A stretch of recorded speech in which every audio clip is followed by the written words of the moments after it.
This conference will now be Ideal. recorded. Hey, who's that guy with the microphone and headset on his head? That Mr. Rice? We think so. Sounds like him. Yeah. Right on. Good That's to what I'm see you. pretending to be. You too. Yeah. I can't see you yet. Yeah. Oh, that's okay. You know what I look like. Yeah, that's right. Yeah. So you may win there, Jason. Your screen, Yeah. your screen's probably broken now. Probably. Okay, I got 7 o'clock, so let's call the meeting to order. And I've already lost the agenda. There it is. And was there anyone registered for open forum? Yes, I have Tim Stowett and Mark Bell from Petawawa Biofuel LP registered for open forum. Okay.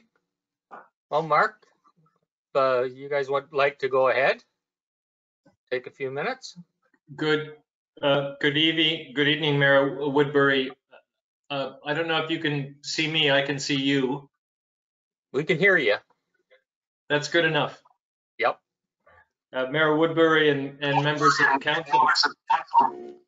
I have with me Tim Stowett, the Atmospheric Fund. Mark, are you and Tim are together? One of you have to mute because it's doing background noise. There you go. Okay. So Tim has muted. Thanks, Tim. Mayor Woodbury and members of council, thank you very much for giving us a moment to reintroduce the renewable natural gas project. We certainly understand your frustrations in seeing development delays with various projects in the Eco Park. But now with the recent support of the Grand River Conservation Authority, we are ready to move forward. We appreciate the support received from Dave Milner and his team in adjusting the purchase and sale agreement to accommodate our requests. And in return, we agreed to a compression of the construction timeline in your favor. We're now in a good spot to further the engineering work on the project. With me on this call is Tim Stowett, Vice President Investing for the Atmospheric Fund, a $90 million government agency with a mandate to invest and support energy efficiency and greenhouse gas reduction projects in and around Southern Ontario. I will let Tim introduce himself.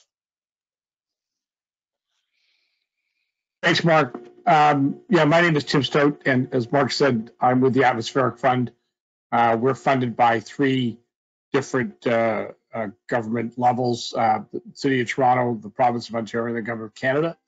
We have a $90 million net asset value. About 50% of that is focused directly on investing in projects of the nature that Mark is bringing to the table. We've committed $2 million to this particular project. It's a $32-odd million project, which is focused on creating renewable energy sources, specifically renewable natural gas. And we're an organization that tries to drive forward catalytic change in the marketplace to improve to reduce the impact of climate change. And we've been in business as an organization for over 30 years. And we are really excited about this project because it's for a couple of reasons. One is that it does fit entirely within our mandate. It's also a catalytic project which will lead to others. And thirdly, there's been some really innovative challenges. Well, there's been some challenges. We've come up with some innovative solutions as a team, which will help drive even more of these projects and attract different kinds of financing, including bank financing, much earlier on in the stage of these projects, which will help grow the market and see these projects proliferate throughout Southwest Ontario.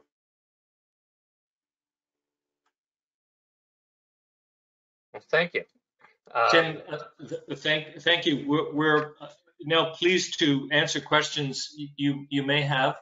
Alternatively, we'll stay in the meeting.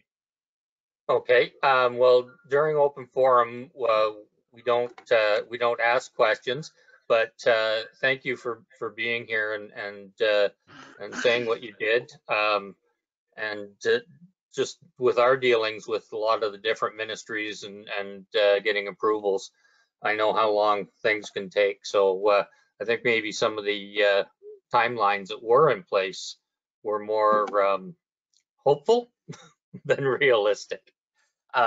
So we'll if you stay on, we'll maybe move that one item up if that's okay with council after we get the beginning business out of the way here.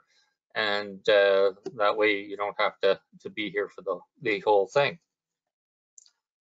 Okay, confirmation of the agenda. I have it moved by Michael, seconded by Martin. Confirm the agenda as amended. Any discussion on that? Anyone opposed? Okay, that is carried. Any declaration of pecuniary interest, you can declare now or at any time through the meeting.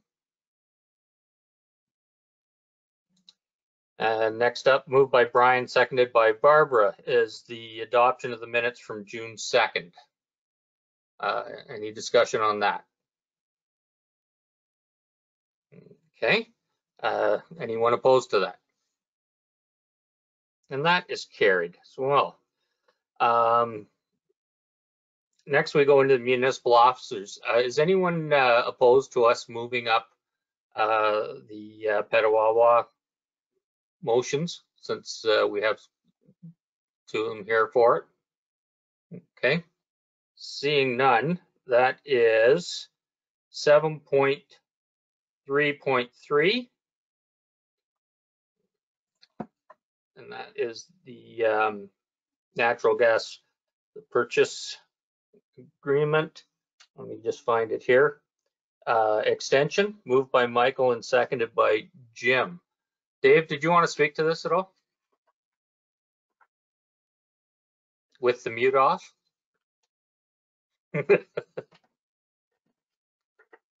I think Mark did a pretty good job of introducing it. We have pulled back on the timelines like we talked about last meeting on another agreement.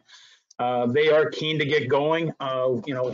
We've been talking back and forth over the last 6 or more months about this and just waiting patiently on GRCA. They've come through.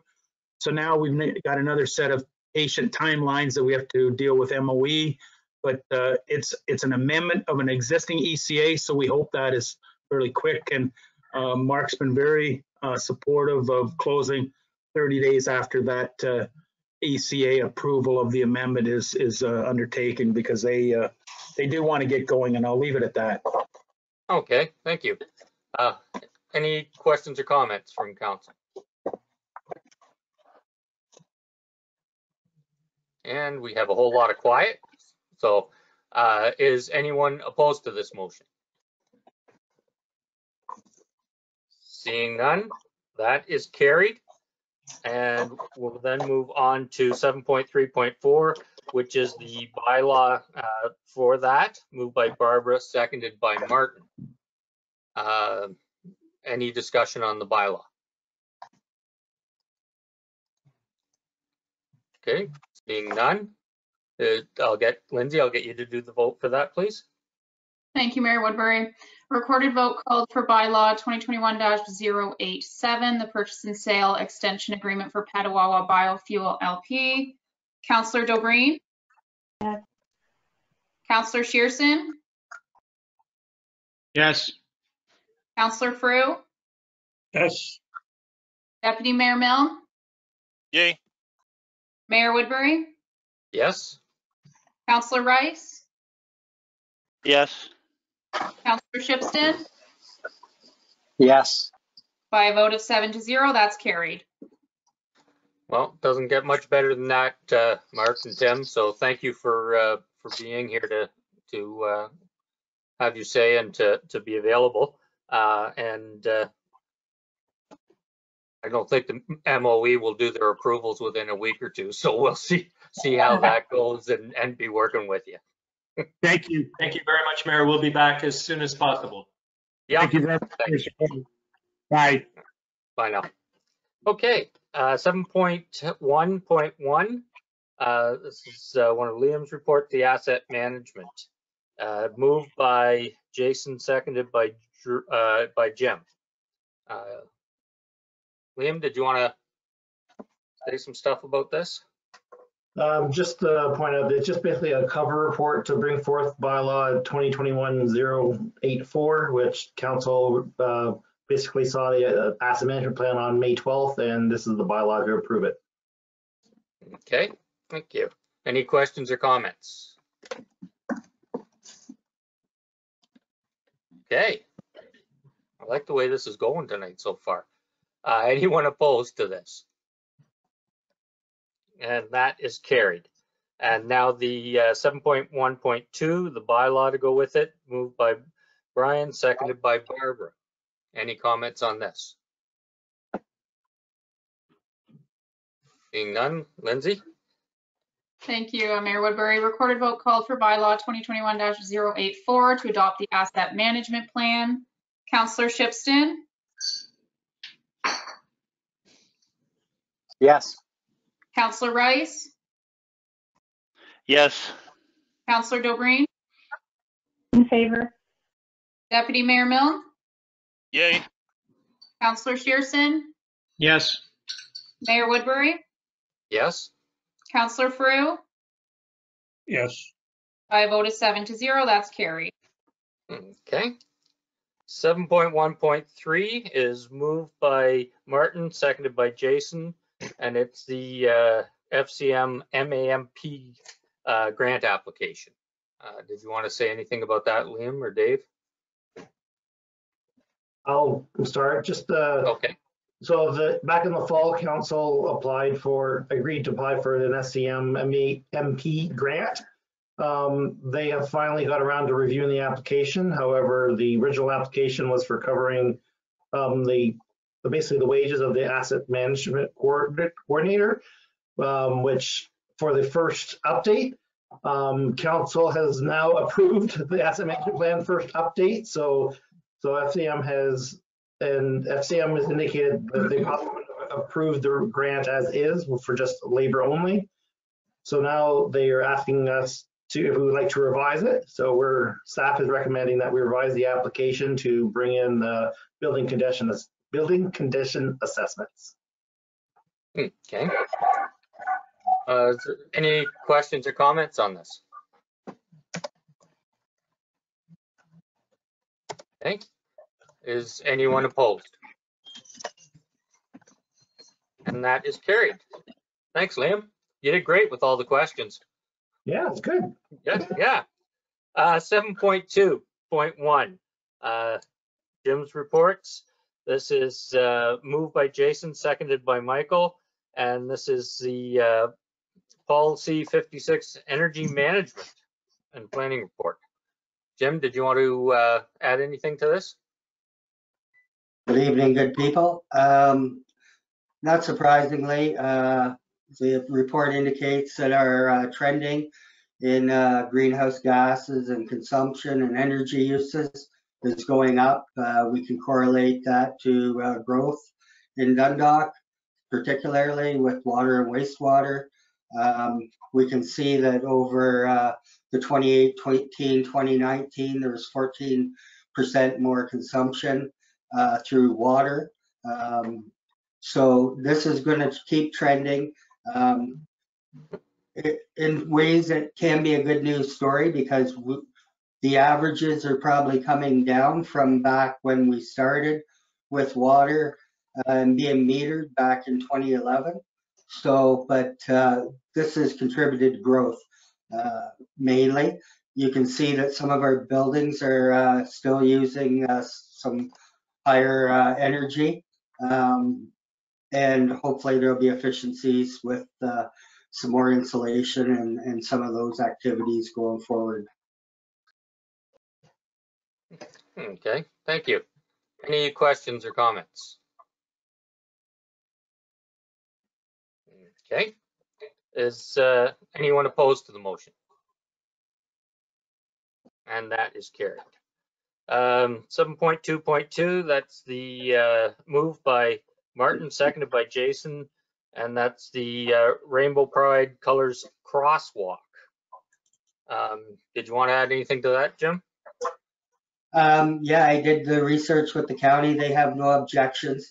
Actually, we've checked all the Ontario Traffic Manual guidelines, and it seems to be that we're not in contravention, but it's not necessarily all clearly laid out. So obviously, they are somewhat permissible.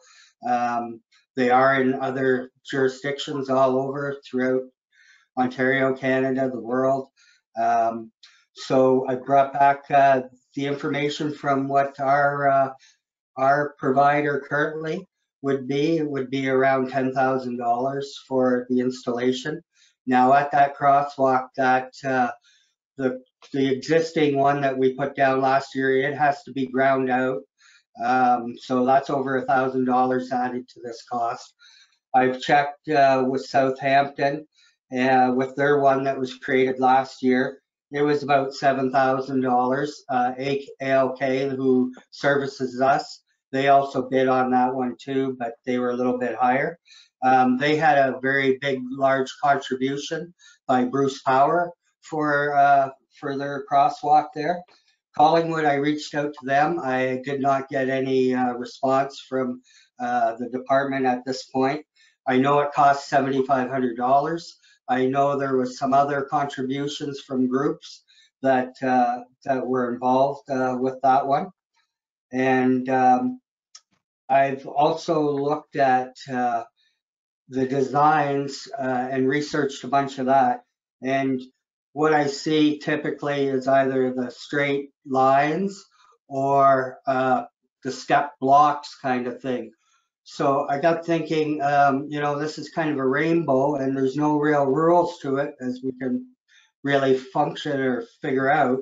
So I did a little bit of doodling and sketching, and I don't know if council wants to see some, I'm not an artist by any means, but some concepts that could be presented if you wish to go forward, and I could research it a little bit further, but it will definitely be no less than 7,500, and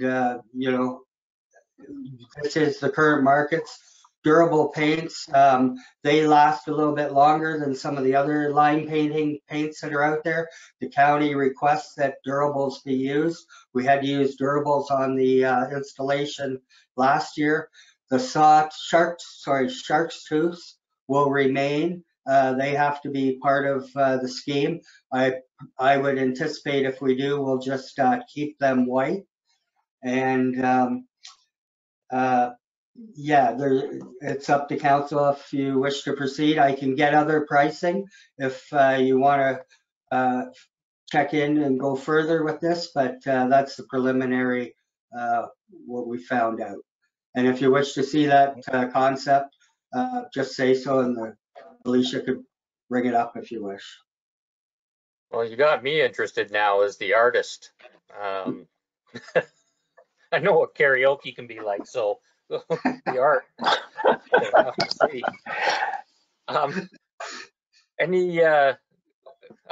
There we go. You are an artist. Let me just explain this for a second.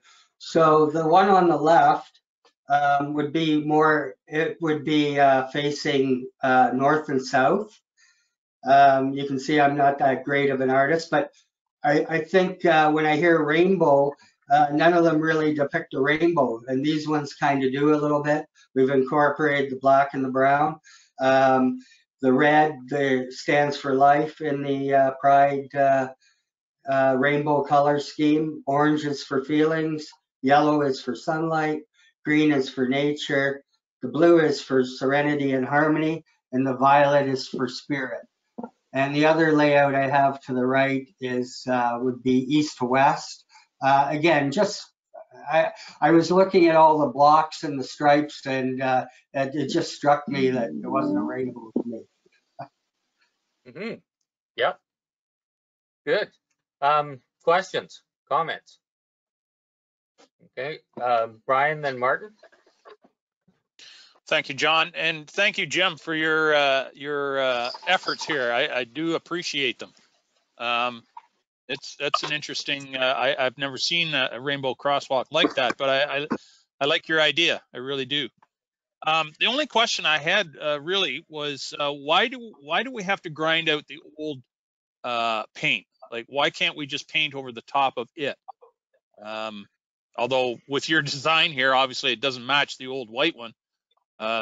Maybe that's why, but I'm not sure. Is it because the new paint won't stick to the old, or is there a particular reason?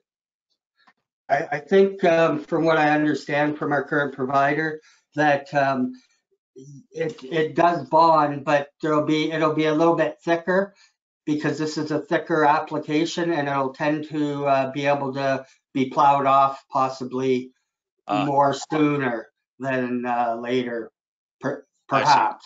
He did suggest we could do it, but I said, I don't think my guys, we're not in this type of business, and I think we'd leave it to some professionals. The one other thing would be, I mean, I'll give you credit if you want to take a stab at it, but if professionals, I'm fine with that too. So anyway, thank you very much, Jim. I appreciate your efforts.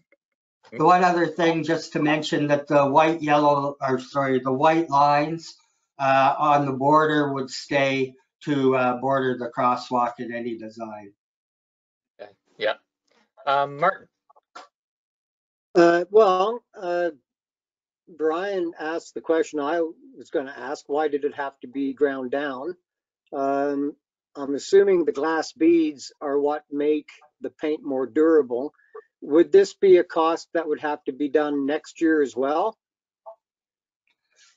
Because once generally durables have a span of about 3 to 5 years for wear and tear.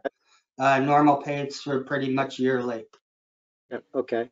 And you did mention the shark teeth are going to be kept white on either side of your fantastic rendition of the rainbow.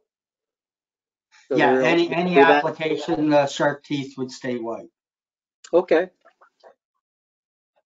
And you said three to maybe 3 years without having to do this again? 3 to 5 generally. 3 to 5. But I would keep an eye on it and maybe look at trying to keep it touched up as opposed to going into a condition. But again, generally these things turn over to the county eventually, and they never really got into this discussion. But I know when we painted the one last year, that becomes part of their painting. They didn't say because we were going to go this route that they didn't take it over. So I'm assuming that it becomes part of their maintenance. Not 100%. We can give it a try. Any other? Yeah, go ahead, one more. Martin, and then Barb. Just one more. And yep. Jim, you mentioned in some of the prices and information from other towns, you said there were private groups helping out with the cost too? There was. I'm not sure of the group for sure that helped out in Collingwood and what their contribution was.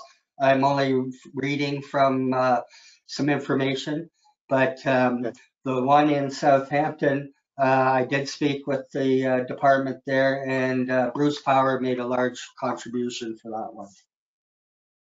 Okay, that's all I, thank you. Okay, Barb?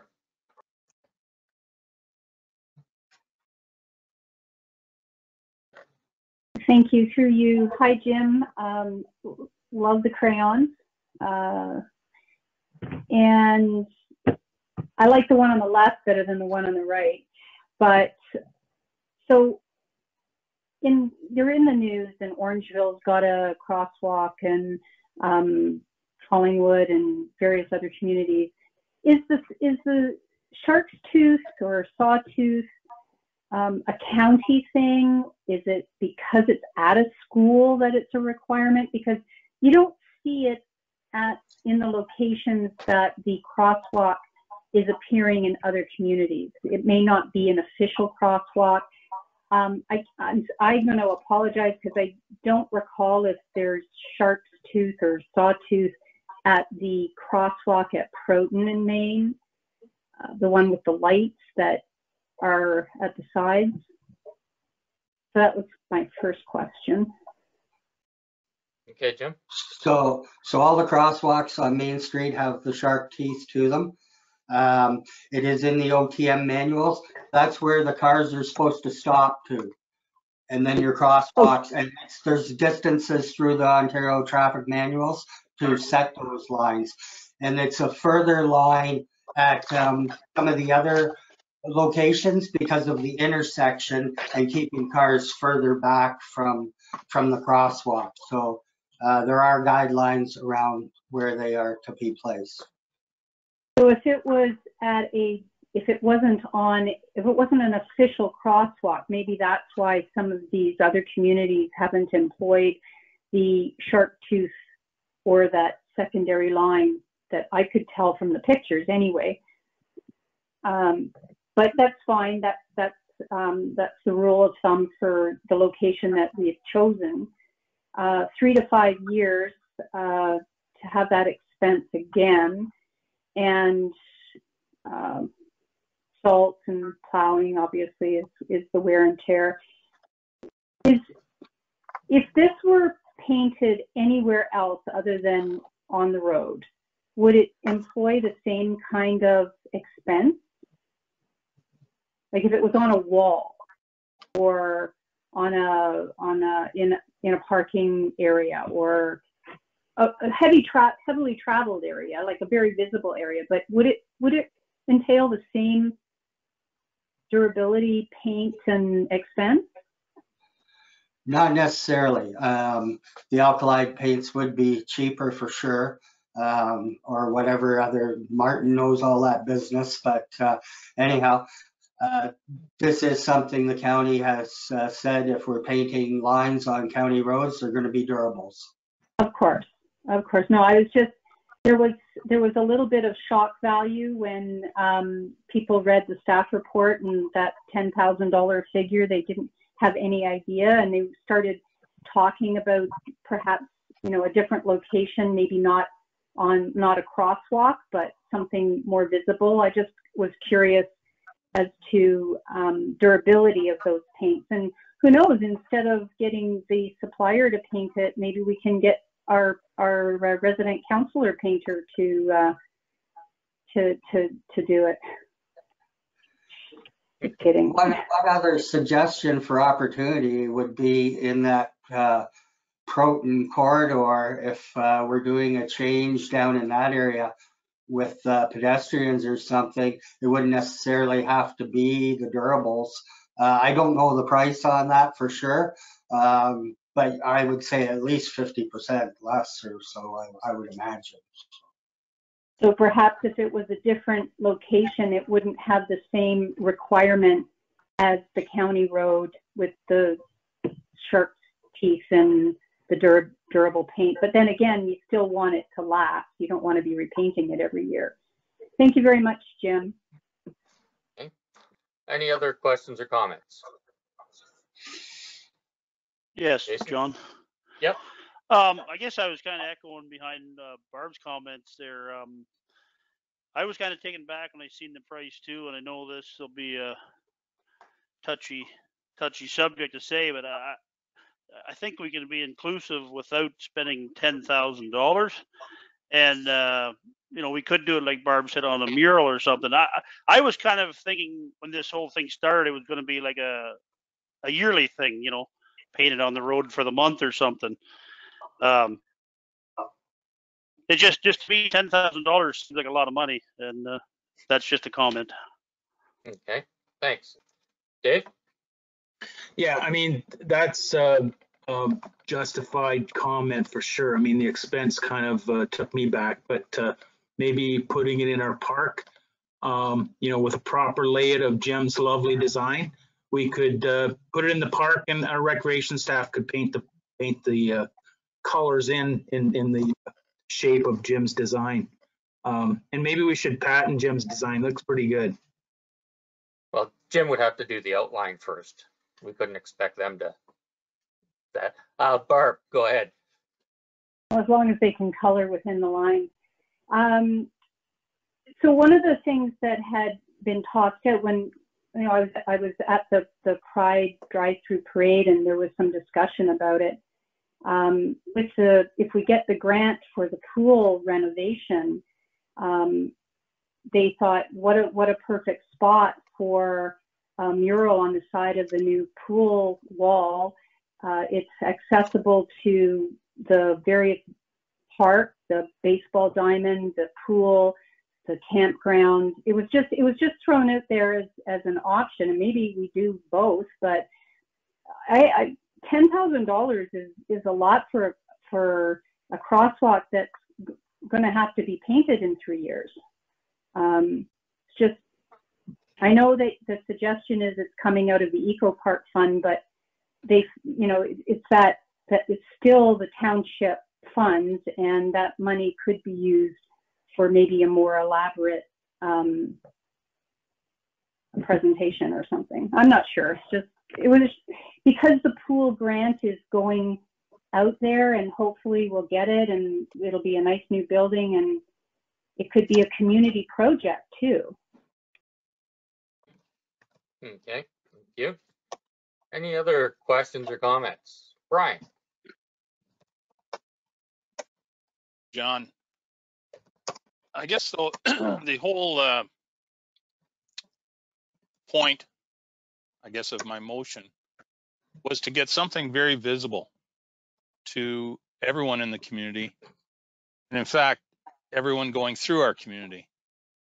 So that was the reason why I proposed putting it as crosswalk on a heavily traveled road. The other reason I wanted it there at the school, and I think I indicated this at our last meeting, was that I think it's important, excuse me, I think it's important for our youth particularly to see that the community is open and welcoming to everyone, and to everyone that wants to be who they want to be. The cost, I have to admit, it kind of took me back a little bit as well. But as Jim indicated, $1,500 a year to paint it white.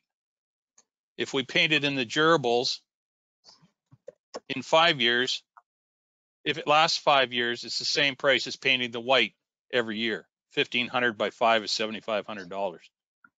So it's kind of a wash in that respect. And even if it costs us $10,000, $2,500, I would suggest, is a small token to indicate to our community and to our youth, again, in particularly, that we are an open and welcoming community. I don't think anybody's going to begrudge us the $2,500 after 5 years if we do this right. And I quite honestly, I love Jim's design. I had no idea that you could even, fool around with a design like that. And I think it's pretty cool. If we get some good press out of this, and I think we will, it's a morale booster for our community. And quite frankly, after the last 15, 16, whatever months it's been since this pandemic's been going, I think we need a little bit of good news, and I say go for it. But that's just my opinion. So I'll leave it at that. Thank you. Okay, thanks. Martin? Yeah, I was kind of taken aback too with the price, but when you look at the information 3 to 5 years, by that time, maybe the group who organized the parade and what have you, maybe they'll have time to do part of the community improvement plan when they beautify the downtown by doing murals. So maybe this is just the beginning seed for something else in the community. Brian's right, $1,500 a year, it's going to be the same amount. And if it is a county road, if they demand that it has to be durables, then, it's the way it is. So maybe it's the seed for something in the future. And the design is different, and it will be good for the community.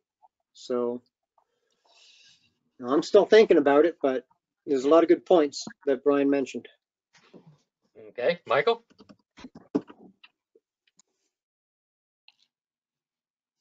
Yeah, just going to put my So if the county is going to give $1,500 a year to paint this is one thing, but I don't think they're going to, like if they're paying the white every year, then why aren't they using the paint that lasts 3 to 5 years? And second of all, could we just not erect signs on either side of this crosswalk saying it's a rainbow crosswalk with the pictures of a rainbow versus painting it on the road? A metal sign on there with the painting of a rainbow, and just it would be classified as the rainbow crossing into Dundalk versus spending $10,000 on paint on a road that for most of the winter you'll never see anyway because it'll be covered up with sand. Okay, thank you. Okay, Jim. Just to clarify, the white crosswalk that was installed last year was with durables. It's white. And we also, because the contractor was in, the county had the Young Street crosswalk done, refreshed with durables. And that again turns back into their program eventually. So durables don't need to be painted yearly. So they, as long as they stand up, and that's the intention of them. So it's not every year they're putting 1,500 into a crosswalk. And I would have to check back. I'm not 100%, but imagine if those crosswalks there, when the Main Street project happened and the crosswalk was created there downtown, that will be durables as well. Okay, thank you. Okay, Barb, one more. Yeah, just one more. So, you know, we have to give Brian credit for him trying to use Dale's cowboy math. So what Jim has said is that they're not going to paint it. It's not $1,500 a year. It's as needed. And don't get me wrong, I want to do the rainbow something. It's just, I'm really having a hard time with $10,000. Maybe there's another supplier that can do the durables and the grinding and everything, you know, with more in tune with the 7,500. But I don't want to nickel and dime the project because it is important. So is the county prepared to offset the cost by contributing the $1,500 it would cost to repaint it in white every 3 to 5 years? Or is the county investing anything in this, or is this all on us? I mean, it's the same taxpayer. It doesn't really matter. I'm just trying to get a handle on, okay, we're dipping into the Eco Park Fund, which is great. It's nice that we have that to dip into. Mm-hmm. Go ahead, Jim. As far as I know from the dealings with the county previously, and it never came up with talking with the engineer, but once we install it, then it becomes their baby after that to look after. So I don't have that in concrete as being the answer, but if it's a rule of thumb with all other paint markings on the county roads, it becomes their asset to look after. And if it, in my opinion, if it doesn't, then in 3 to 5 years when it needs to be redone, maybe the community would get involved at that point too to help out with it. So who knows? I like any of these type of things to have community involvement too. But having said that, this year it was right near the time that it was needed and things. Okay, we've had a full discussion. So I'll ask if anyone is opposed to the motion, and then if there is, then we'll go for a recorded vote. Is anyone opposed to the motion? Okay. Oh, yeah, I mean, I am, John. You are, Jason? Okay. I can't support that. I want to be inclusive, but $10,000, I just can't support. Okay, so Lindsay, if you'd do the vote for this then, please. To clarify? Yep. We're voting on whether to go ahead with it, but are we voting on going ahead with Jim's design and the person who gave the first quote, or is this the first step to, if it passes, then it'll come back with a more formal design and official quote and final numbers? Or Jim? Yeah, if you wish to proceed, I would reach out to some other companies. I've only done with our line painting company, and I know they've done work and submitted this before, and there has been a group that does it cheaper. I haven't got their number, but obviously I would. And I don't even know, if this design here, if we decide to go this route, if it's more expensive or not. But though we need to go down, I need direction to know where to head, and then I can explore it and give you the answers. Okay. so, Mayor Woodbury, Mm-hmm. Yeah. I know I wanted to ask this before you asked if anyone was opposed. To see this fail right out and there be no other options, could we amend the motion to direct staff to get more information, further quotes, design, concept, and report back? I'd hate to see this fail and then not be able to be brought back. Okay. I would have to ask Lindsay first. Since I actually already did call the question and we found out there was some against, and then called for the recorded vote. The discussion, I guess, it is officially over on this. Okay, so, yep. Dave? But there's nothing about this discussion or this resolution losing that doesn't, if it does, and I'm not saying it will, but if it was to fail, that we could bring back another resolution to find an alternative place that would be more affordable. Well, and technically this report says this is basically just approving the funds from the eco park, really. Yeah. Mm-hmm. What the motion says. Yeah, we're receiving it for information and improved funds from the eco park. I don't, if it were to fail, I agree with Dave. We could bring back a different, like an alternative option. Okay. Okay. So I will get you to do the vote then, Lindsay, please. Yeah. Thank you, Mayor Woodbury. So recorded vote called for staff report PW 2021-028, the Rainbow Pride Colors Crosswalk. Councillor Rice? No. Councillor Shipston?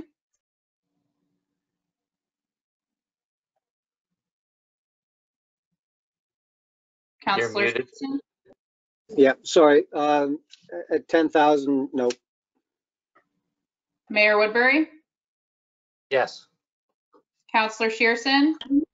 No. Deputy Mayor Milne? Yay. Councillor Dobreen? No. Councillor Frew? Yes. By a vote of 4-3, that is lost. Okay, thank you.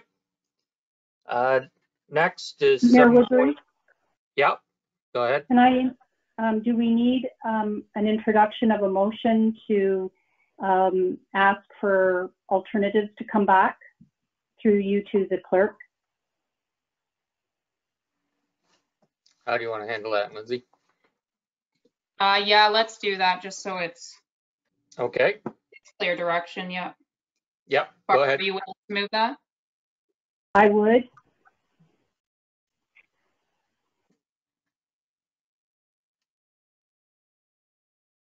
Okay, Martin, I think is seconding it.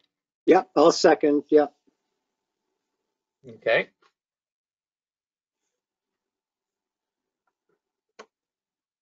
So if you'd like to just read out that motion for us, Lindsay, when you have it. Yeah.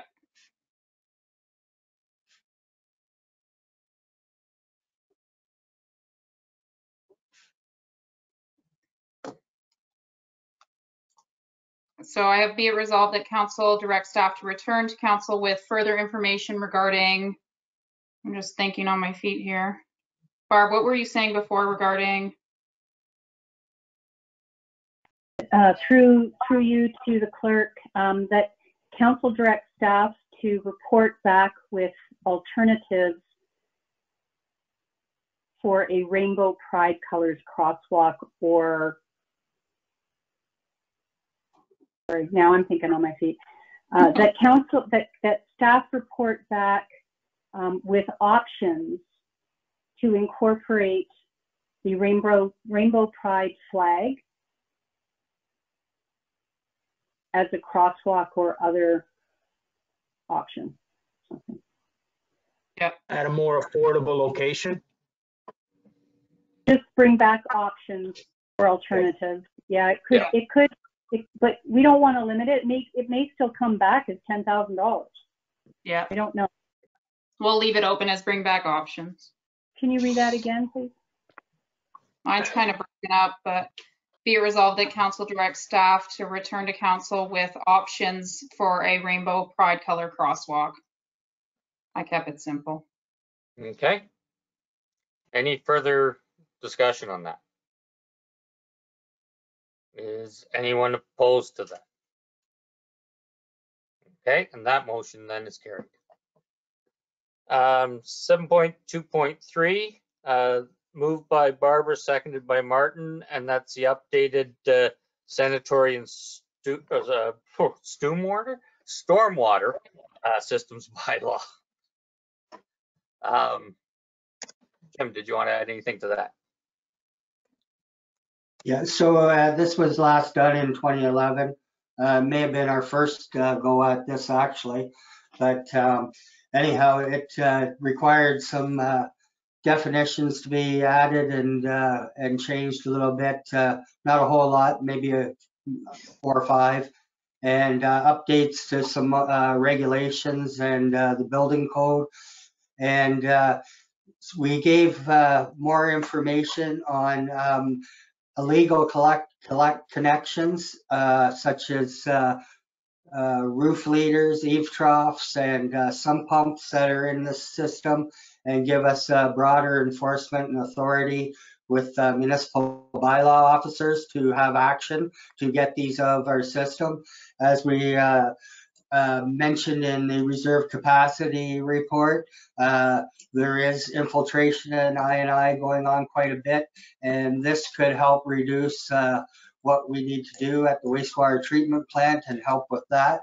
So this is much needed because the current bylaw doesn't have enough teeth to allow us to act on some of these things.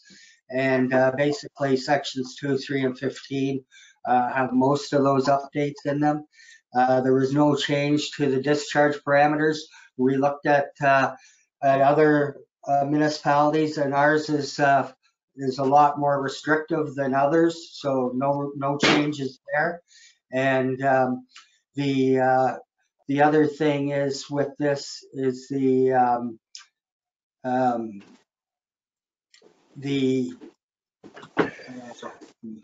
I'll have to go to the report here just to see it. So.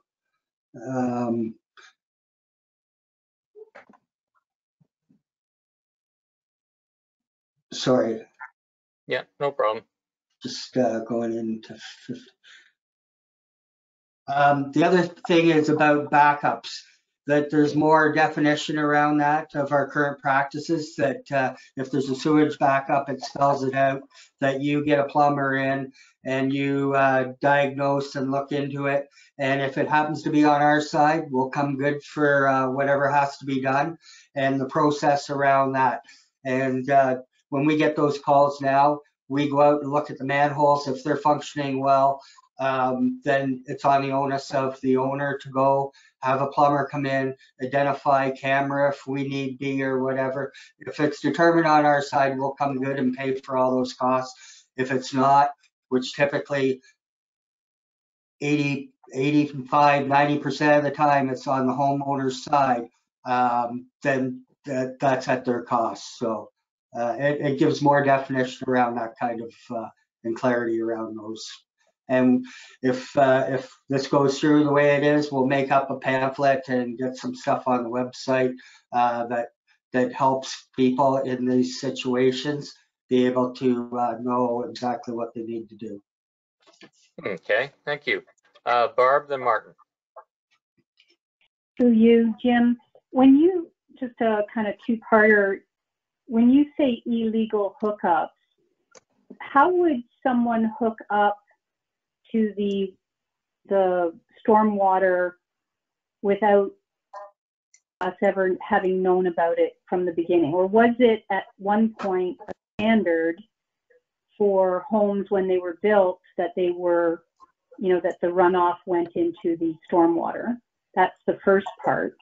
And then the second part was, if they no longer go into the stormwater, and you see sometimes, on Facebook, pictures of neighbors having their sump pump pumping toward another neighbor's property, what alternatives do they have whereby they don't encroach on other people's property? When we have a water issue in our community.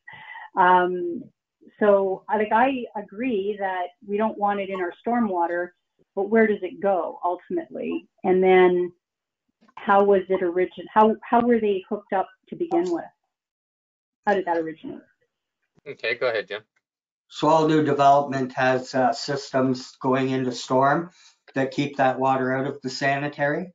There's a lot of older places throughout the community there that have connections, either floor drains, different outlets through eave trough. We've identified some of them through smoke test a number of years ago.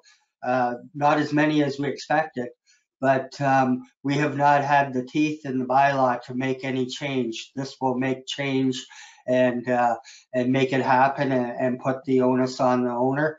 And also for payment, it will go to taxes if they don't rectify and something else has to be done. As far as discharging stormwater, sump pumps to somebody else's property, that's where you can't do that. We will look at and that's part of the Victoria Street pre-design, is to give an outlet to storm like we did on Main Street East. We have everyone on there that has an opportunity to connect those connections to an outlet to go to storm. I think there's only 2 or 3. If we need to mandate them to, this bylaw helps to get them out of the system, and we're not treating that as wastewater. So there's big savings to happen. It's hard to change some people's thoughts and routines or whatever, but we're giving them an outlet in new design, and in any rehabilitation and reconstruction, we're looking at those so that opportunity is there, but they still need to do the rest of their part to get it out of there. Hey, Barb. Just one follow-up. So at some point, it was permitted for the floor drains, those sump pumps, to connect somewhere. And what you're saying, Jim, is that when you did Main Street and, a few people on Victoria are signing on to reconnect, that would be at our expense. But after a certain period of time, if they don't get on board, then we can mandate that they do it at their expense. I can imagine it's probably quite costly. Go ahead, Jim. Yeah, so for the Main Street construction, that was, even though the storm part of the system is the county's, they allowed us to find an outlet because they knew of the challenges, but that was at the township cost, all those installations on every property, just like a sanitary sewer or a water hookup, there's a storm connection there for them. Victoria Street, it hasn't happened yet. We're in the design, we're working on that design, but that it'll be similar to what Main Street is. There is an outlet to discharge to. And Bev, if you want to chime in on how this happened in the beginning, it's just the way things were done, but that's not the code anymore. If you wouldn't mind, Bev, if you've got a few cents to kick in. Maybe I thought he said he left. it did, but he's back, but maybe not right back. I know this is something that we were back in the village in the late 80s and 90s still fighting back then as well. It's been a forever project with a lot of the things. Martin, you had a question or a comment? You're on mute. I apologize. It says in the background, last update to the bylaw was in 2011. So Jim, through the chair, has there been a significant increase in on the illegal, or is this more of a proactive bylaw to keep the incidences down? Yeah, it's more proactive, and Yeah. it's I can't.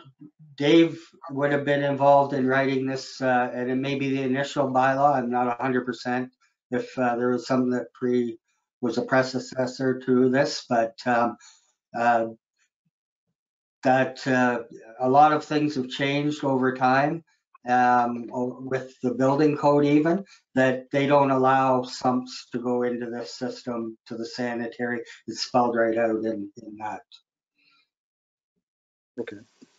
Okay. And the other question I guess I had and comment is that you mentioned, a lot of people don't know it, but when the hookup is from their house, they have to look after it. It's on their property. Do you have any data from years ago when that company came around showing or asking people to get insured for that?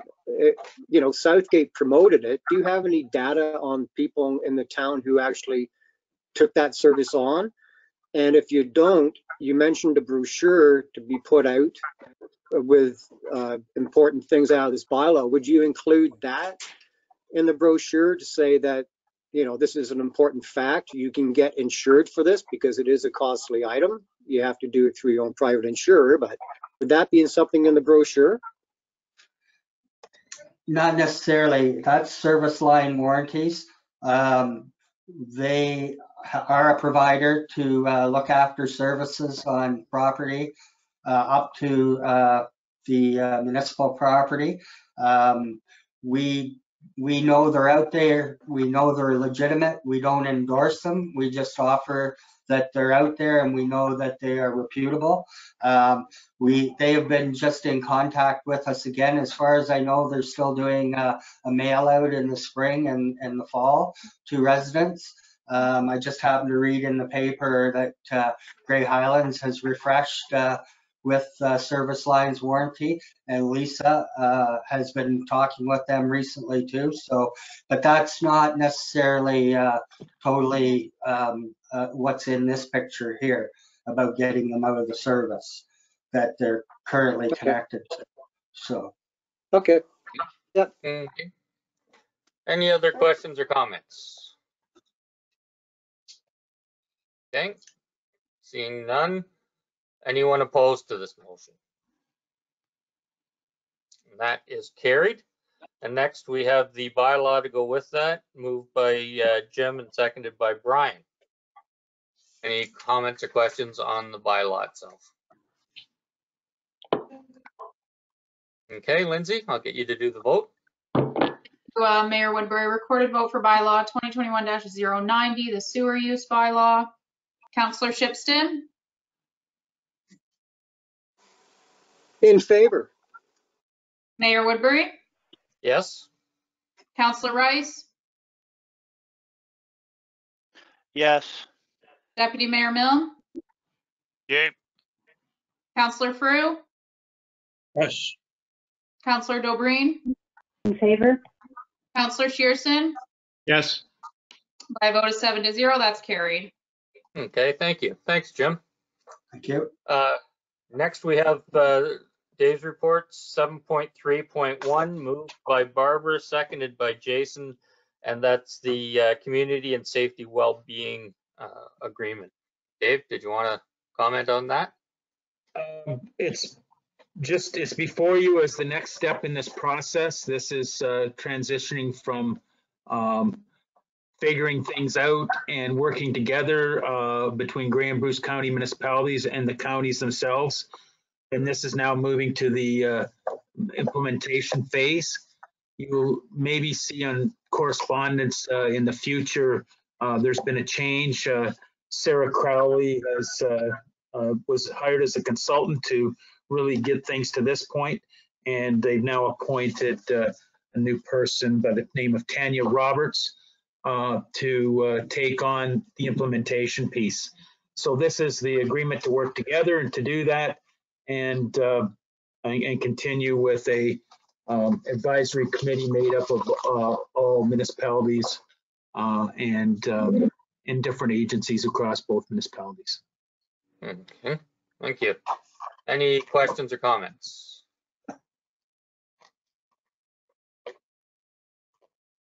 Okay, Martin?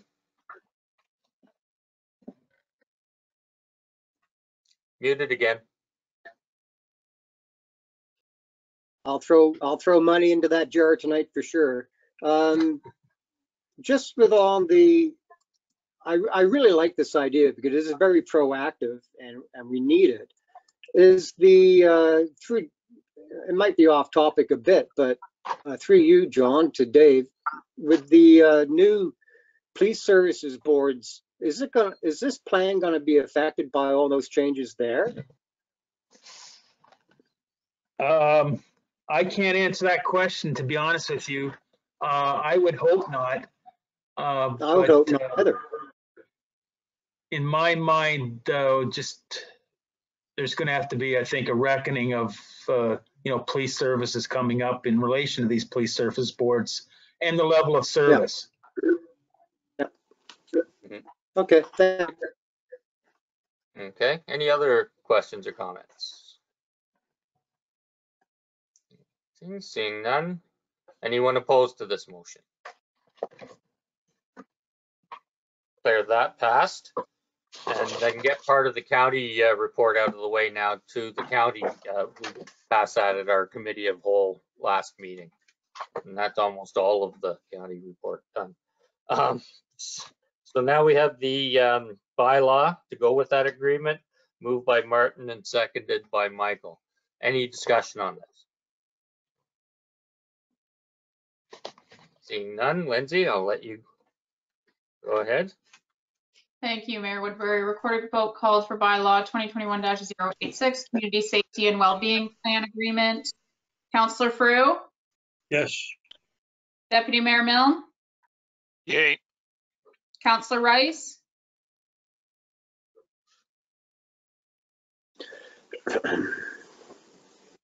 You're muted. he's good. Wouldn't come off, yes. Councillor Shipston? Yes. Councillor Dobreen? In favor. Councillor Shearson?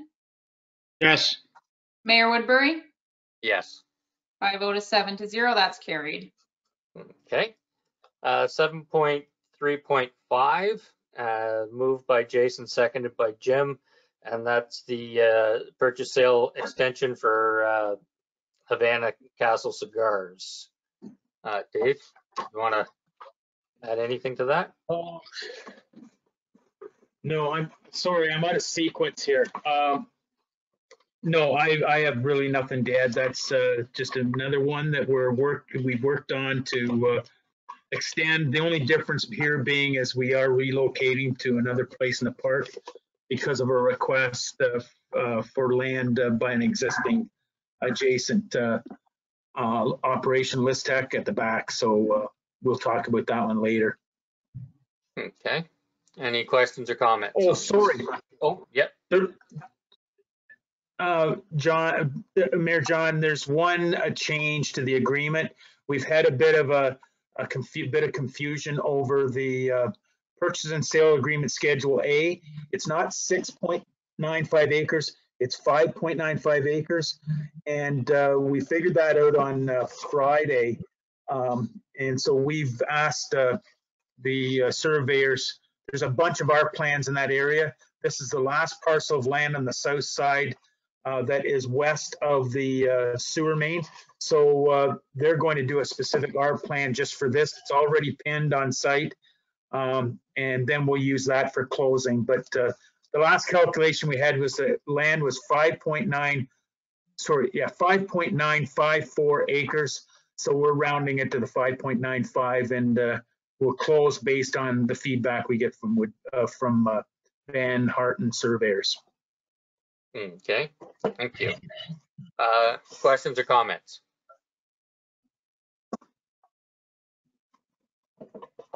Barbara? Through you, Dave, you mentioned that they're relocating to another property because of interest in the property they had. Is their move dependent on the sale? You mentioned it to Liztech. So if that sale doesn't go through? Yeah, this sale is going to go through based on the new property. We've had negotiations with Liztech to help them move, and they see the benefits of the new location. We were out on site in April, and we've been negotiating all through COVID to try and get people together. It's been a challenge, but we finally got that sorted out in the new year here. So just to be clear, Havana Cigars, they want the new property over the other one regardless of whether. Correct. Thank you. Yeah. Correct. Any other questions or comments? Martin? You're muted. Another $5. Through you, John, to Dave, and it says the sale condition requires they start construction within 1 year, and they don't have a problem with that? No, Just to so it's clarify. 1 year start, 2 years of completion of construction. And that includes that's site fine. plan and all that stuff. Yep. Yep, okay, thank you. Okay. Seeing no more, I'll call the question. Is anyone opposed to this motion? Okay, seeing no one, I'll declare that passed. And now we have the bylaw to go with that, moved by Michael, seconded by Martin. Any discussion on the bylaw? Okay, seeing none. Lindsay? Thank you, Mayor Woodbury. Recorded vote for bylaw 2021-088, Havana Castle Cigars Purchase and Sale Extension Agreement. Councillor Dobreen, In favor. Deputy Mayor Mill, Yay. Yay. Mayor Woodbury, Yes. Councillor Shearson, Yes. Councillor Brew, Yes. Councillor Shipston, Yes. Councillor Rice. Yes. By vote of 7-0, that's carried. Okay. Next is 7.3.7, moved by Jim, seconded by Brian, and that's the extension for the pharmacy, Dundalk Village Pharmacy. Dave, turn that over to you for a minute. Yeah, so this one is pretty simple and straightforward. I would have never dreamt that we were 3 years gone by since we did this original agreement. They're demonstrating driving forward. They've got the contractor working, foundation walls up, and I'm not sure, but I think they're pouring this week the floor. But anyway, things are well underway to get that building up by the end of the year and in business. So we just need this to kind of waive this condition for the legal side of it to let them be exempt from that one condition. Okay. Any questions or comments? Brian? Thank you, John. Dave, the condition we're exempting them from is? Is the 3-year building, or we'll take the land back. Isn't it a rather moot point? I mean, the foundation's in, you say they're going to pour the floor. In what planet or in what galaxy would we take the property back from them now?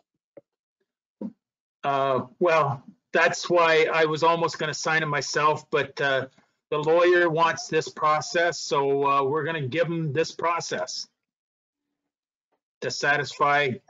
I mean, it's a condition, like, and I understand it. The pharmacy could get it half built, and legally we would have a right to take it when it's, just before they occupy. As if we're going to do that? No, but just put your hand up, Deputy Mayor, please. I know you will. I'm always a little hesitant when staff tell me to do stuff without explaining to me why I should do it. Yeah. Anyway, all right, thank you. It's a condition we had in the agreement, and they want it waived to protect their own investment. Okay, Barb. Thank you. You just said what I was going to say, Dave. This is as much to protect the pharmacy as it is a legal agreement. This was originally to protect us so that if they didn't start construction, they're making obvious signs that they're proceeding. But this is all to protect them. So I'm in favor. Any other comments? Okay. Seeing none. And that's not a bylaw. Is anyone opposed to this? Okay, I'll declare that passed. And now we have moved by Barbara, seconded by Michael, and it's the downtown revitalization project, the consultation surveys. Dave, did you want to add anything to that? So it's kind of a variety of comments we've got back, and they're a bit conflicting in that they want accessibility. They're interested in sidewalk change. They're interested in downtown outdoor commerce and so on, and farmers market. But there seems to be a lack of interest in giving up a lane of traffic and maybe a lane of parking and so on. So in some ways, they've got to sit down at the table and come to some agreement, because there is some people definitely want to know more and attended meetings that should be there. So I guess I've created a resolution here that still leaves the door open for discussion, does not commit us to spending money if we have to turn a grant down. But I've constructed the resolution that we take the 15 surveys we have. We maybe get a bit more. We're expecting 3 more surveys, but that we proceed with a grant for downtown without grant match. We'll put the grant in and try and be successful. While we're waiting for the grant feedback, we'll continue these discussions. I've already started exploring an agreement with the county to develop the rail trail parking and the rail trail development between Holland and Main Street. If we need to do that, and depending how this resolution goes, but I think there's definitely a few people afraid of change, and there's a few people pretty condemning of downtown, thinking that we need to change significantly if we're going to create a new vibe, a new place, something that's going to attract people in the future. So I think if we approve this and allow the discussion to go on, we still leave the door open to accept the application if we get the funding. And if we don't, if there's no interest, then we back away. It's going to take a lot of work by staff, but I know Terry and I and Kayla are still think it's a viable or a valuable investment for downtown, but we'll leave that to council's decision based on this report and the feedback from the community. Okay, thank you. Barbara?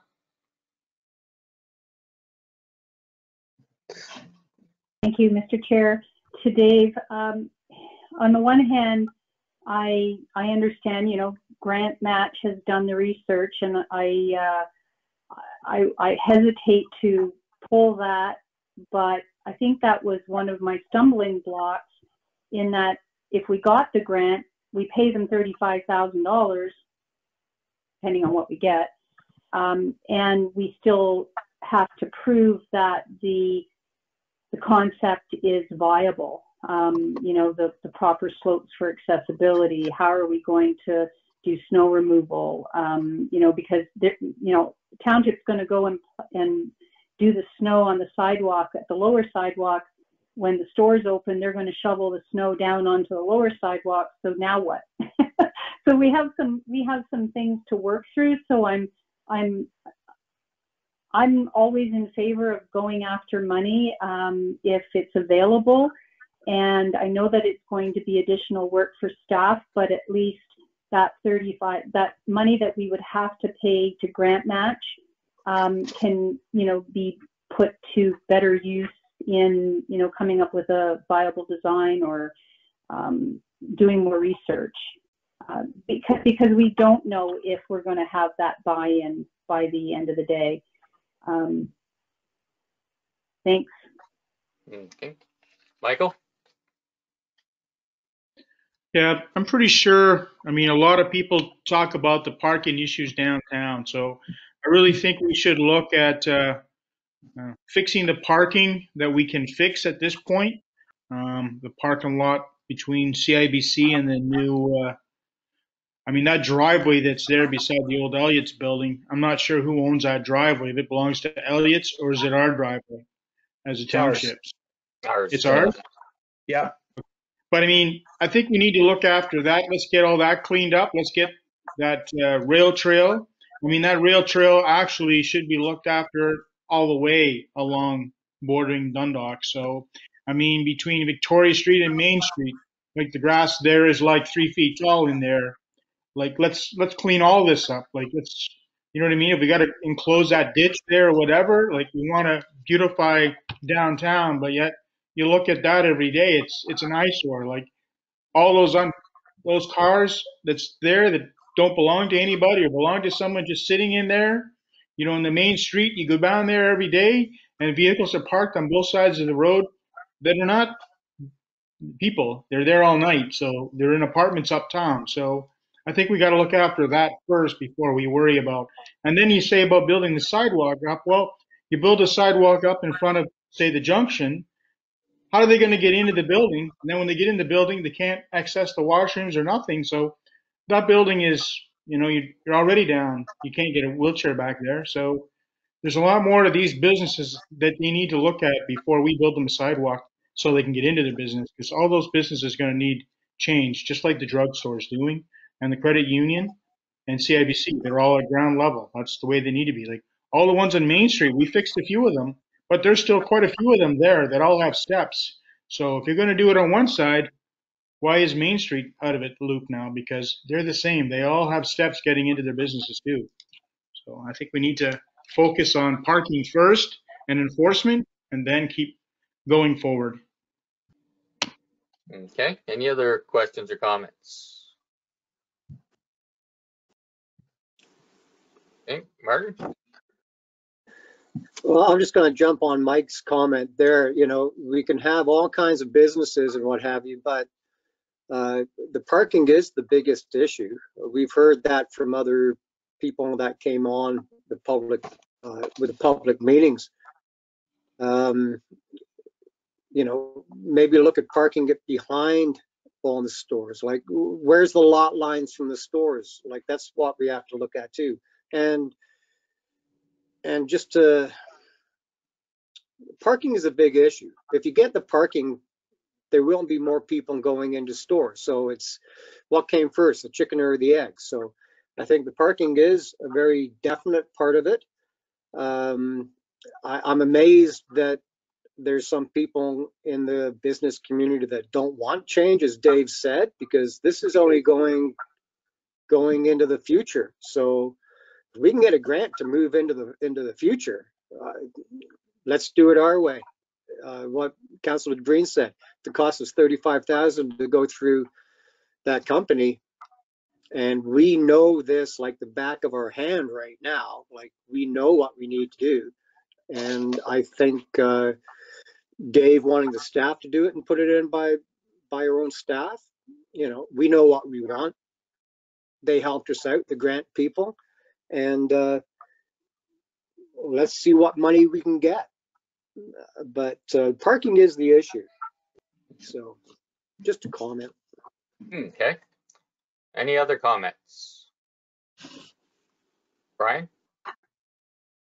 Thank you. Thank you, John. This debate, I guess, has been going on since a lot of us were in short pants. I think we need to get at it at some point. I can remember a number of years ago there was some proposals drawn up. We had an architect at that time, I believe, come in and do some drawings, very promising at the time, but we didn't have any funding. Now I think we have a real opportunity here to get some significant funding. I won't go into the whole grant match thing again. Everybody knows what I think of that deal. But anyway, that said, significant amount of funding if we get it to make a start at the improvements that are needed in downtown Dundalk.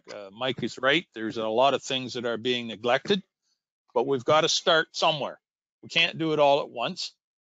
And I think if we get a good start at it, then the rest of it will flow into that. So, I mean, it's not like putting paint on the street, but let's get a start at it here. Yep. Any other comments or questions? Okay. Seeing none. Is anyone opposed to the motion? And that is carried. So the conversation will continue. Thanks, Dave. Just before we carry on with Clint's reports, do you want to take a 10-minute break and we'll get right back at it then? Yes. Okay. So well, how about 8 minutes? It's 8:22. So how about 8:30? Okay. Recess. Don't hurt yourself on the slide, just swings.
Mayor I did Woodbury? I did the grocery shopping today, and I come home with 3 boxes of ice cream bars. Somebody asked me if they were on sale, and I said no, but they're Chapman's, so they're great value. Doesn't matter what the price is. Are they virtual bars? Oh no, they're the real thing. I Oh, just I had didn't- one. I Be didn't nice get to one. share. Yeah. I could have, I guess. I'll go get another one maybe.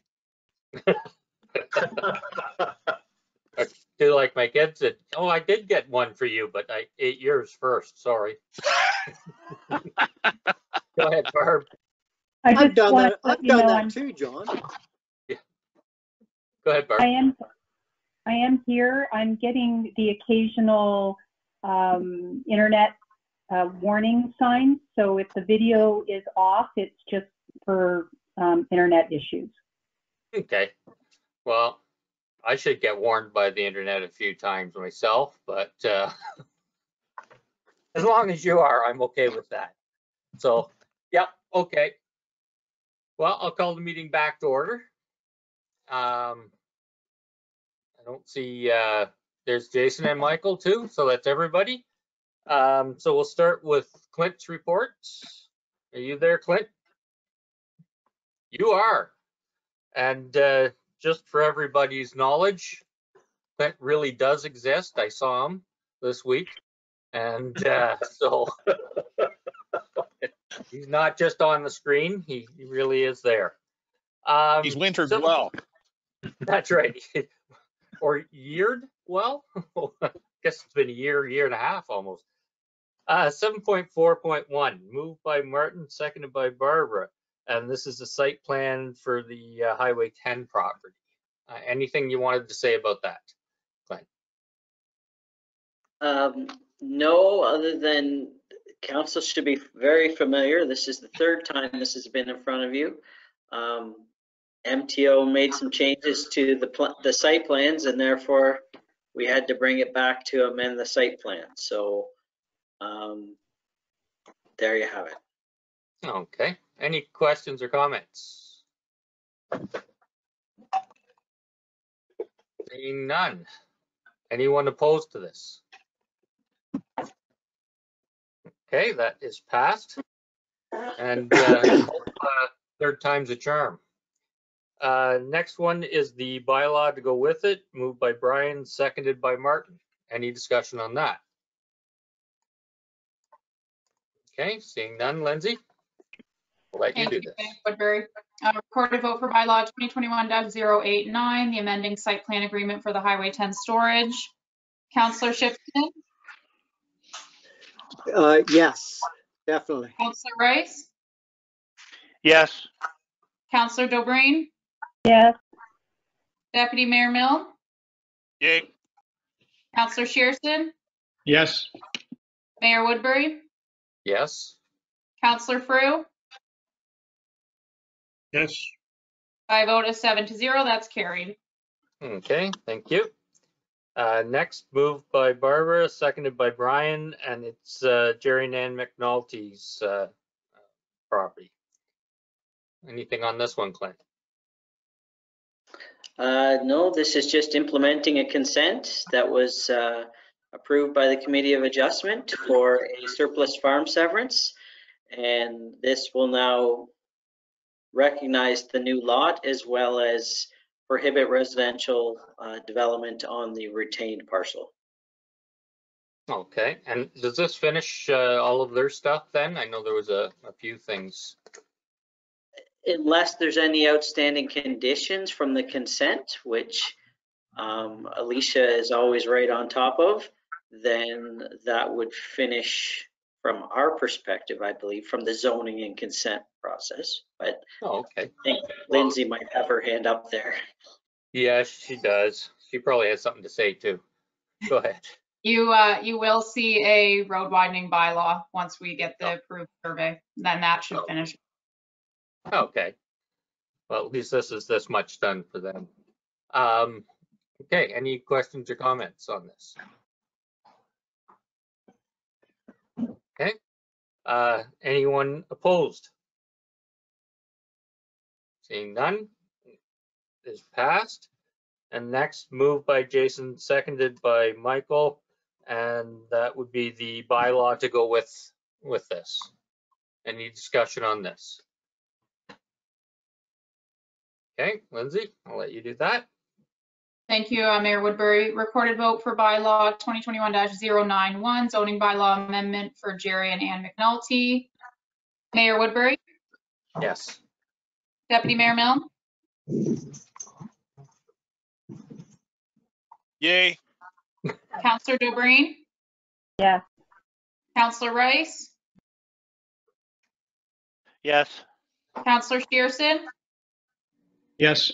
Councillor Frew, Yes. Councillor Shipston. Yes. By a vote of 7-0, that's carried. Okay, thank you. Next up, moved by Martin, seconded by Brian, and it's the official plan review award. Clint, anything you wanted to add to that? Just that this has been a directive to get moving by council and our community action plan for a while now, and I think we've got a good consultant lined up, and we're recommending Ron Davidson, land use planner. He's a local guy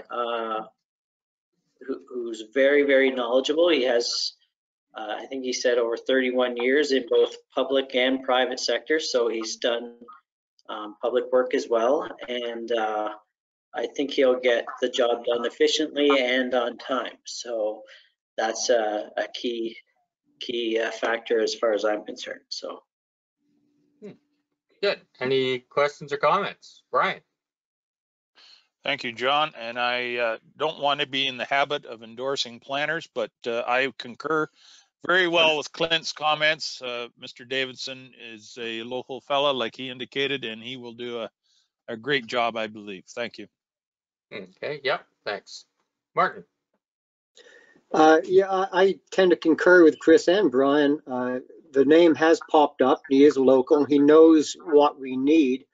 I'm just amazed when it comes to column 3. 25% of the RFP was price. Like, what Clinton would want Watson and Associates be doing over and above for 176,000 when Mr. Davidson is 50,000 plus HST?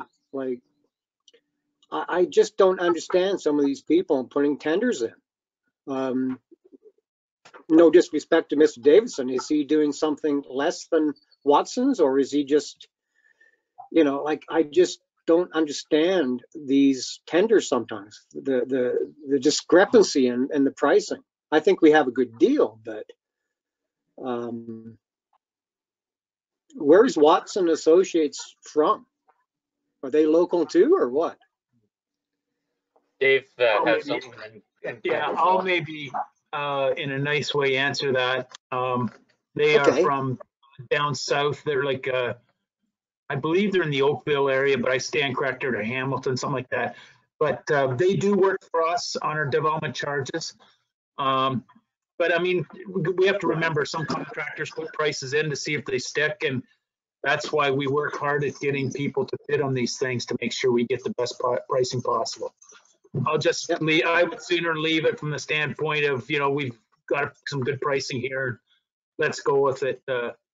Others, just wanted to see if they can get the job. Yeah. Okay. Well, no, I can appreciate that, because I did recognize the Watson name too. So I'm okay with this. I just saw the discrepancy. It just makes me wonder sometimes. So I'm all for it. So. Actually, most of the time tenders make me wonder. Any more discussion or questions on this? Barbara?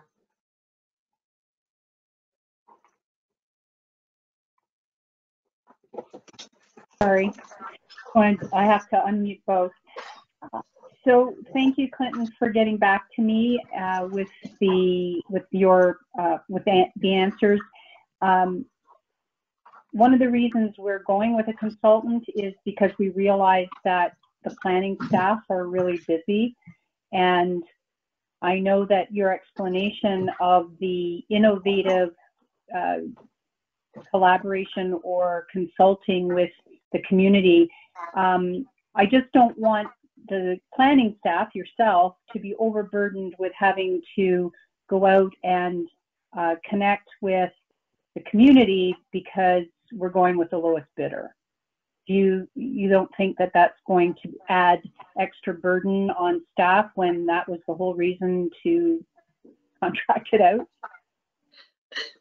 Okay, through the chair, no, I don't think it's going to add I would see the municipality acting in more of a coordinator role and using our resources to help connect various community groups, etc., with the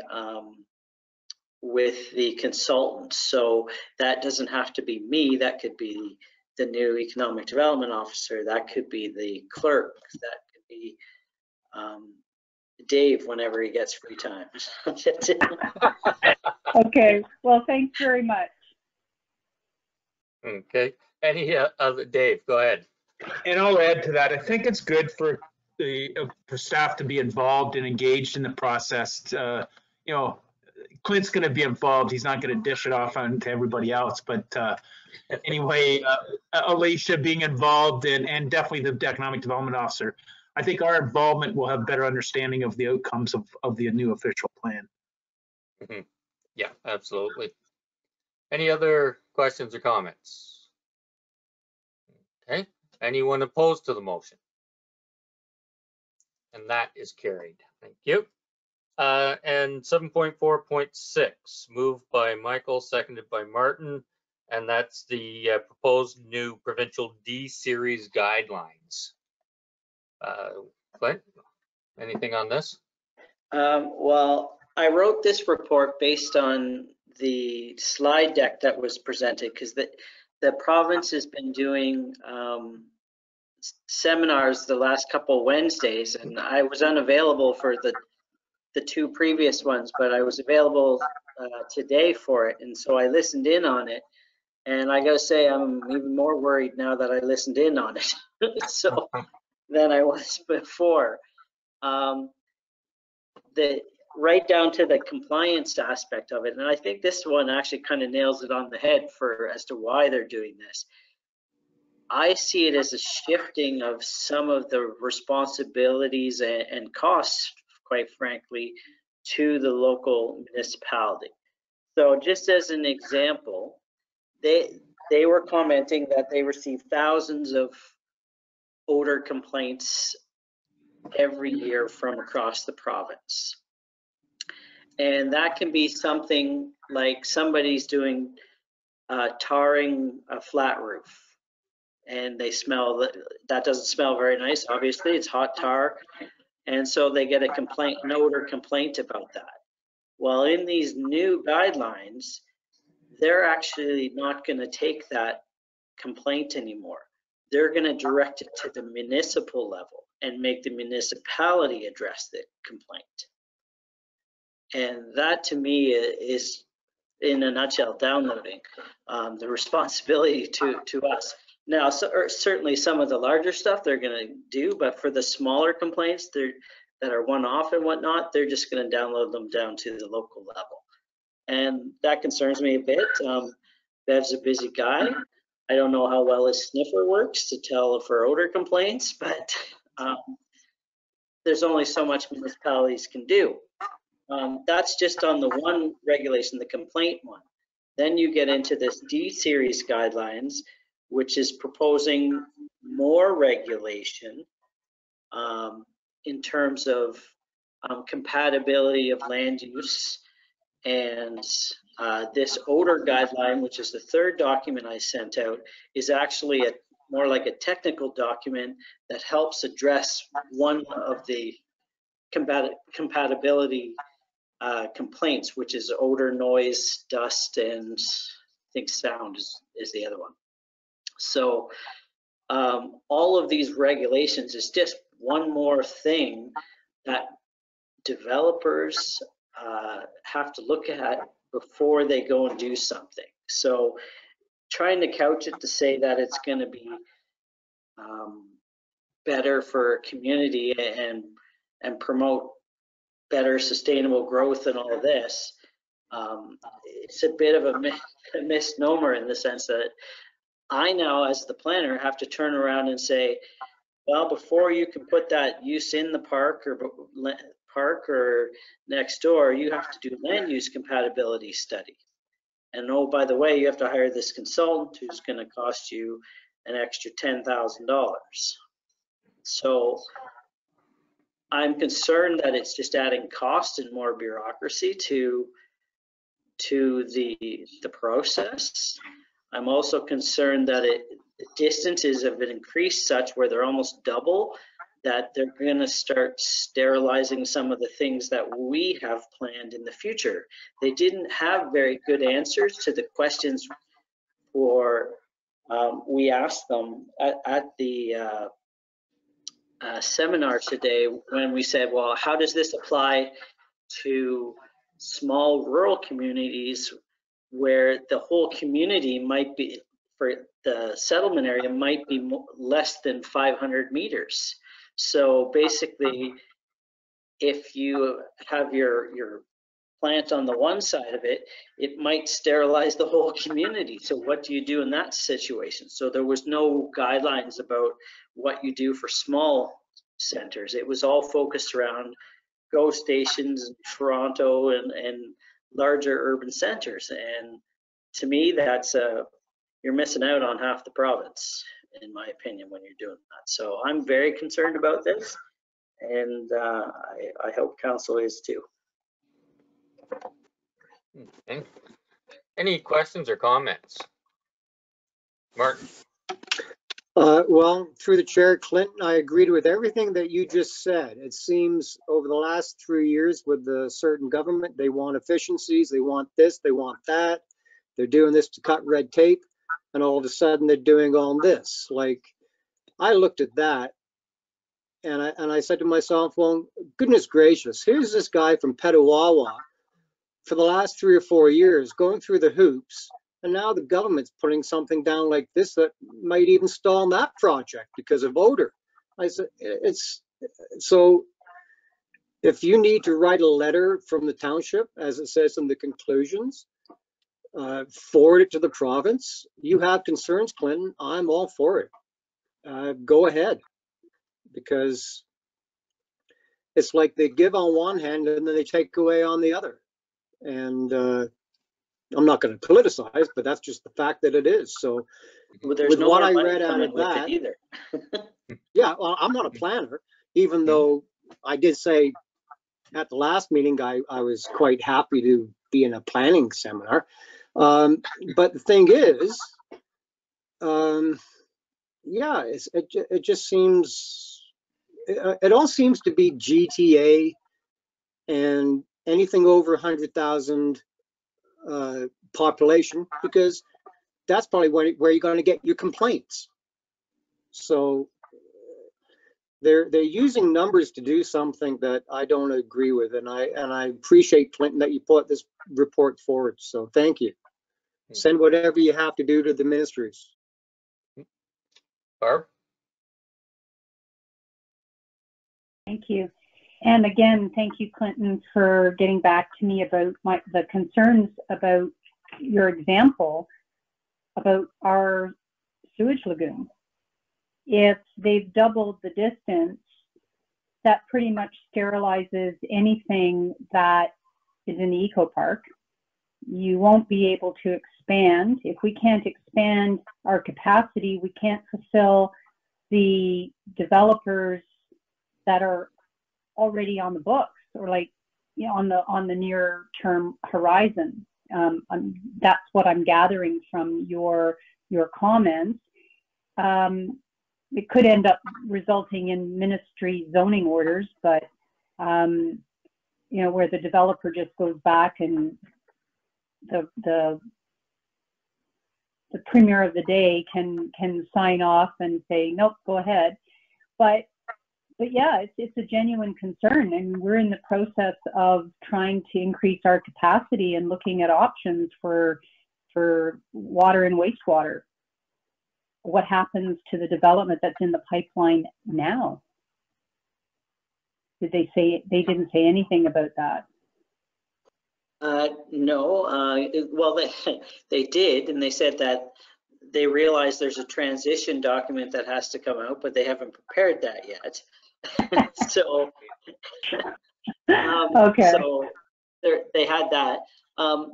One thing I will say, so this is for new uses that come into play, where it's almost like an MDS situation. So if you're in an industrial employment area, you can continue to use those uses, but as soon as the impacts of those uses go beyond where it reaches the settlement area and other sensitive uses, that's when you have to start curtailing those uses and say, okay, well, what sort of mitigation measures do we have to buy covers for the lagoons, or just as an example, or something to mitigate smell or whatever. So that's where it gets concerning, is that that area of influence can be up to 2 kilometers in some instances, which is huge. And quite frankly, I don't see anywhere where that's even possible to mitigate it that much and still be cost effective. So there's some definite concerns there of how they're going to do that. But for sure, when you look at putting sensitive uses within an industrial park, so if we said we want to put in another house, there's those 4 houses or whatever along the edge there. If we wanted to put in a 5th one, say, just for arguments, consent policies aside, that use would have to then go through and do all of this analysis to say how it impacts the industrial park in terms of, like, it's a catch-22. So you put that there, it might say, okay, it's going to be fine. But then if a new use comes into the industrial parks, it now has to meet that new standard because it's closer. So it's it can limit it a lot. So I'm concerned about it. Okay. And then you also have in the background the moratorium on development within the Haldimand Tract based on the 6 nations. That we're still not sure what that all means. No, we're not. That's still under discussions with them, is all I can say about that. Yeah. No, but there just seems to be a conflict where the province says one thing, builds better, faster, bigger, whatever, and now they're putting in additional restrictions. So exactly. You have my support, Clinton. Thank you. Okay. Brian? Thank you, John. Clint, I don't see anything here referencing agriculture, so I presume then that none of this would supersede the protection that primary agriculture has at this point. Is that correct? That's correct. Agricultural uses are exempt. That being said, when you start getting into the more refining aspects of that, whether it be, they use the example of Redpath Sugar in Toronto as an example of a noise generator and an odor generator. So that's an agricultural processing facility. It's not an agricultural pure use, but it is a processing facility that it did apply to. So there are some concerns there as well. Right, but primary agriculture It's fine. continues to enjoy the protection they currently do. Correct. Okay. Thank you. Okay. Any other, Michael? So actually we have 2 businesses that have odor now in Eagle Park. If they went to expand, then they would have problems. But as of right now, they're okay. But as soon as they go to expand or change, then this guideline would come into effect? Yes, and then me as the planner, when they came through with their site plan, I would have to say, you need to look at this policy and address it. And that's it. Then it gets muddy after that, right? Because then they have to hire a consultant, and you're 6 months at least doing something like that. So it's time and money and a delay, as far as I'm concerned. For all it's couched up in making things, keeping things moving, it's the opposite. Okay. I'm not seeing any other hands up for any of this, so I'll call the question. Is anyone opposed to this motion? Then that is passed, and Clint, I look forward to your comments on this going to the province, and I think getting involved this way is a good way to have our input at least. So thank you. Next we have, there's no bylaws or motions. I didn't receive any notice of motions. Did you, Lindsay? No? Okay. No. And does anyone have any notices of motion?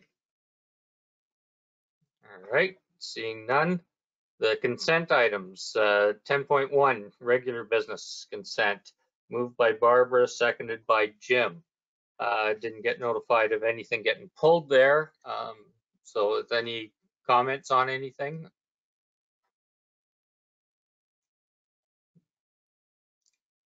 Okay, that's real quiet. So anyone opposed to that motion? And that is carried. Next, we move on to 10.2, and that's the consent correspondence, moved by Martin, seconded by Michael. Any comments or questions on any of that?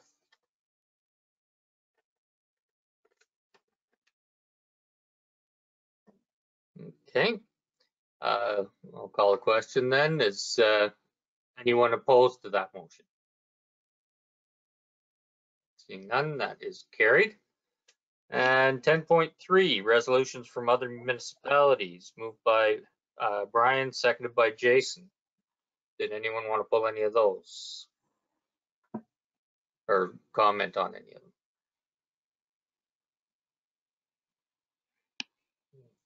Okay. Is anyone opposed to that this motion? Martin? It's another 5. Another $5 in the jar. I was just looking at it, and 10.3.4, the Fort Erie, talking about capital gains tax on primary residences, the new Fed initiative. I don't know what the process is, but since we do have an affordable housing committee in the new year, would this be something that the township would want to send out on our own, not just piggybacking up on Fort Erie, but send it out to other community members in Grey Bruce, because it does affect people in Grey Bruce who only do have one home, affordability and all that kind of stuff. So it does affect the people living in this township. So does that have to be, could we just discuss it, I guess? You could discuss it. If you want a motion, we'd have to pull it. This would have gone to, I believe, all the townships in Grey County anyways. Anyway, okay, I was just looking at that. Okay, Yeah. but that's that's something to keep on the back burner. I'm gonna, just because we do have that oncoming housing committee, so. Yep. Okay, no problem, thank you. Okay. So there's nothing else. I'll call the question then. Anyone opposed to this motion? Okay, and that is carried. No consent things for the closed session. County report. I wasn't kidding when I said earlier that main part of the report was the community and safety well-being. There wasn't a whole lot more to the meeting. I'm just pulling up the agenda here for it.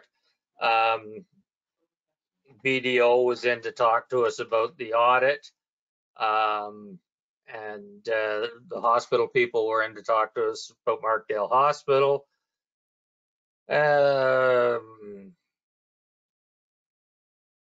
Yeah, that was pretty much, and for the first time, there's a development charge appeal hearing for Georgian Bluffs that the county's going to sit as a tribunal on, a few of us. So, and that was about it, I guess. You didn't have anything else, Brian, did you?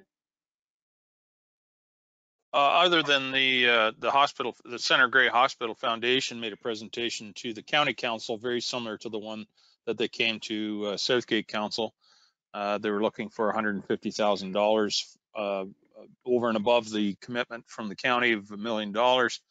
And I believe staff is going to bring back a recommendation at the next meeting for that. Mm-hmm. Yeah. Seemed pretty positive though, I think. Oh yeah, absolutely. Yeah, yep. A lot of support there.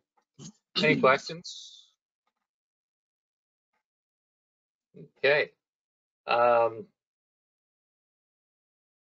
So next, members' privilege. Michael. Yeah, I just want to let everybody know that the Dundalk District Ag Society is having a chicken barbecue on July the 3rd. So you need to get your tickets in advance. So if you call any of the agriculture members, they should be able to help you out at getting your ticket and enjoying a meal. Okay. Anyone else? Barbara?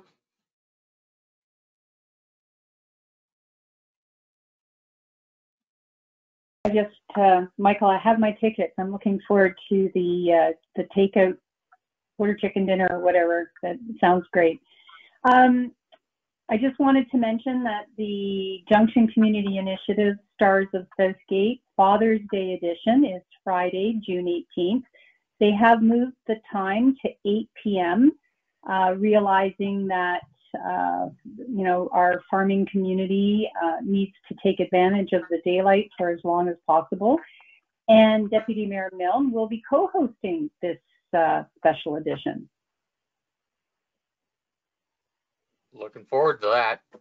And since we won't be meeting again, the Junction Community Initiatives, as you know, in the consent agenda, July 1st, they'll be holding a Dundalk Connect for Canada Day. They've got some things planned, so watch Facebook for that. I think Lindsay did mention earlier that they'll be posting the revised flyer. And Warden Hicks' daughter will be singing "O Canada" for us. So we're looking forward to that. Yep, that's good. Anything else from anyone? Martin? Wow, you're really racking up the points today. Yeah, I have to work tomorrow to pay the jar. Would be great. Mm-hmm. The Dundalk Wesleyan Church with the SCC that usually had the community dinners, they're having a drive-through barbecue on June 30th, and so it's all free. And as far as the blood donor clinic on Saturday, they're all booked up 100%. So everything's good. Good. Good. Anything else? Okay, not seeing any. I have a motion here now, moved by Barbara, seconded by Martin, that we go into closed session. Any discussion on that?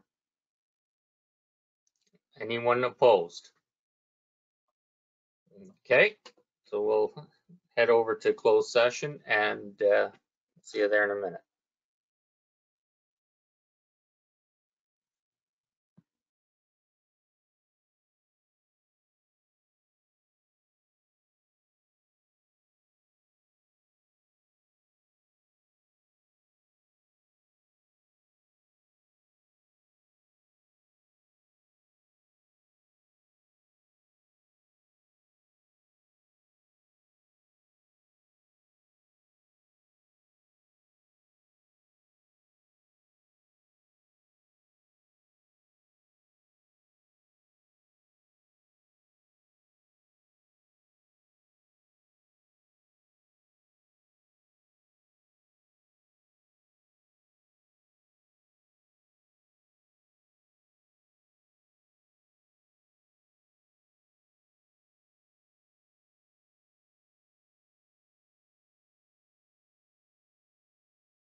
Okay, 1, 2, 3, 4, 5. I guess we're just missing Michael so far. Yep. Okay. Can you hear me? Yep.